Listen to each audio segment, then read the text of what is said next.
So with that, let's move on to the driving experience.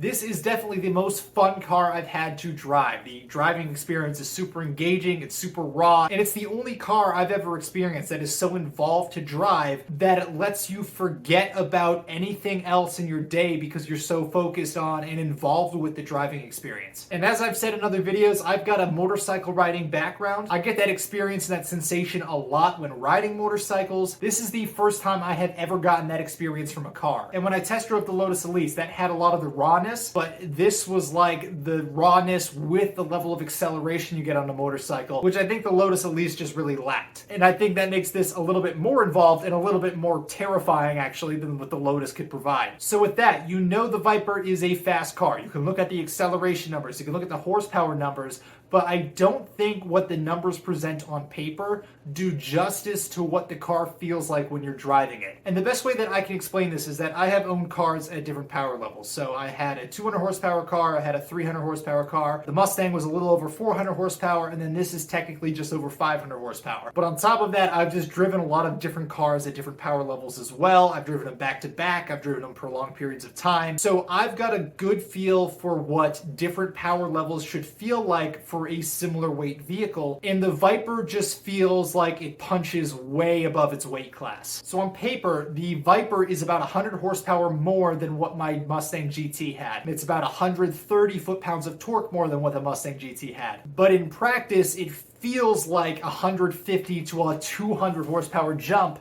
and the reason is because of how that power is distributed. Here is a dyno graph of a stock Viper, and if you've never seen a dyno graph before, it shows you your horsepower and your torque level, usually at the wheels, against the RPM of the engine. So when you're winding up an engine and you're going through the rev range, how does the power level change as you wind out the engine? So what a lot of people focus on is just that peak power number. So when I say like the Mustang's got 420 horsepower, that's its peak power level, and that could just be at 1 RPM. But the Viper has that peak power level, it has pretty much that same amount of power across the entire rev band. And the torque it has across the entire rev band, which means it doesn't matter what gear you're in, it doesn't matter what RPM you're in, you are going to accelerate just as hard regardless of what speed you're going and what gear you're in. That car is ridiculous. It pulls super hard in every gear at any speed. The only other car I have had that had such a flat power band and had so much power everywhere was my WRX after I modified it. So on paper it was like 250 all-wheel horsepower, but I had roughly the same power within give or take 15 horsepower from 3,000 RPM to redline. So it didn't matter where I was in the band, I still had pretty much that full power, and I saw 2 sets of taillights ever in that car. I'm not saying that was the fastest car of all time, but a lot of the people who would try to race me, even if they had like the 400 horsepower mark, the distribution of the power, they had 400 horsepower for like, 12 RPM, and the rest of the time they were way down. So for me to come in and just have the same consistent max power for pretty much start to finish, the car performed a lot better than what the numbers implied. And the Viper does the same thing with power distribution, but it does it with twice as much horsepower as my WRX had. It is ridiculous. Don't get me wrong, it's super fun, I love it, but I'm amazed I'm still alive and that I have a license, I'll put it that way. The next thing is that this car being built on excess, everything about it is deliberate. So the steering is very heavy, but also the steering ratio is very sharp. So a very small turn of the steering wheel, there's almost no dead zone, and the ratio of steering input to tire turning is very aggressive. It is one of the quickest steering ratios that I have ever experienced. The seats are also super tight, and like I said, you're super low down. It really hugs you, so it really gives you that full body feedback of what's going on with the car. And also the shifter is super deliberate, which is actually something I heard before buying the car, but I didn't really understand the extent to what that really implied. Now, I've had it described that the shifter takes some level of force, but what I didn't realize is that it is physically difficult to shift this car from gear to gear. So when I say you have to be deliberate when shifting this thing, I mean, you've got to especially if you want to shift fast, you got to push or pull pretty hard. And if you want to go through gears, you better mean it. And I don't know if that's the transmission, I don't know if that's the linkages or the bushings, or I don't know what it is, but the way they set that car up, it takes force to go from one gear to another, which goes in with the theme, right? Like, they want everything in this car to be deliberate, they want it to be planned, they want it to be intentional, but you can't just go for the casual road through gears. You gotta go hammering every time, every shift, drive this car like you mean it. And if you're not in that mood,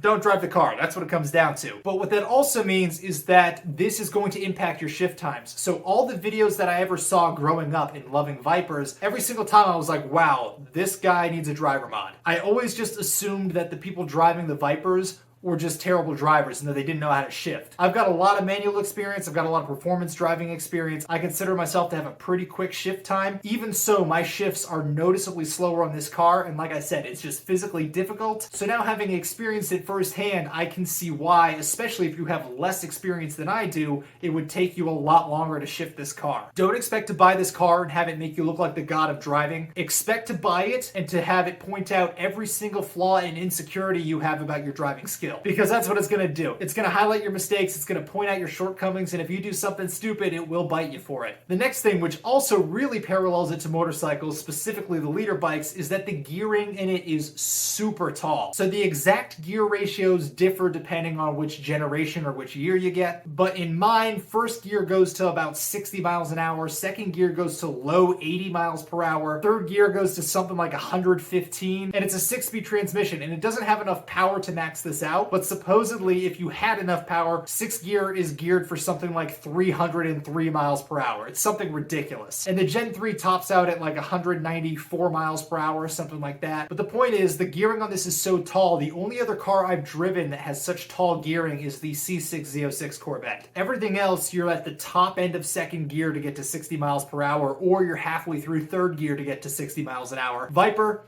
1st gear.